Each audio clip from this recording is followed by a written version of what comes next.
అందరికీ నమస్కారం.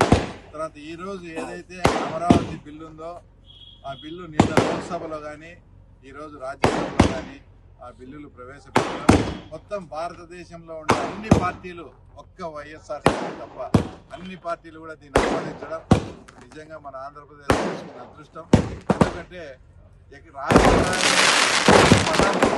రాజ్యాంగంలో లేదని పార్టీ నాయకులు ఆంధ్రప్రదేశ్ రాజధాని మూడు ముక్కలు ఇంకోటి ఈ రాజధాని కట్టి చంద్రబాబు నాయుడు గారు సైబరాబాద్ కట్టి హైదరాబాద్ ఎంత డెవలప్ చేశారో అదే రకమైన డెవలప్మెంట్ ఇక్కడ కూడా జరుగుతుంది. అప్పుడు చంద్రబాబు నాయుడు గారికి చాలా మంచి పేరు వస్తుంది, చరిత్రలో కూడా నిలిచిపోతాడనే ఒక దురుద్దేశంతో ఎటువంటి పరిస్థితుల్లో ఈ అమరావతి రాజధాని కాకుండా చేయాలని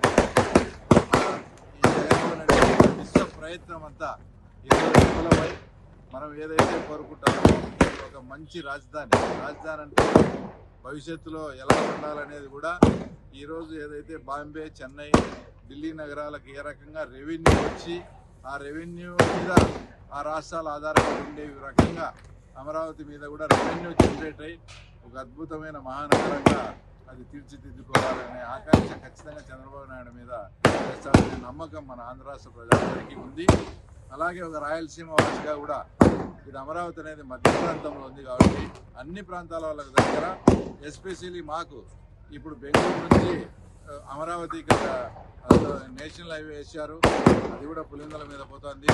తర్వాత అనంతపురం నుంచి అమరావతికి కూడా ఒకటి ప్రమాణమైన రోడ్డు సౌకర్యం కూడా కనెక్టివిటీ కూడా పెంచారు కాబట్టి భవిష్యత్తులో అమరావతి అనేది మన ఆంధ్రప్రదేశ్కి ఒక గర్వకారణంగా తర్వాత ఒక రెవెన్యూ జనరేట్ అయ్యే మంచి క్యాపిటల్గా రూపుదిద్దుకోబోతోంది.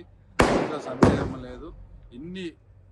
ఇంత విపత్కర పరిస్థితుల్లో దీన్ని చెడగొట్టాలని ఎంత విశ్వ ప్రయత్నం చేసినా కూడా జగన్మోహన్ రెడ్డి ఆటలు సాగనీయకుండా యావత్ ఆంధ్రప్రదేశ్ ప్రజలు, భారతదేశంలోని అందరు ఎంపీలు దీన్ని సహకరించేందుకు అందరికీ మనస్ఫూర్తిగా ధన్యవాదాలు.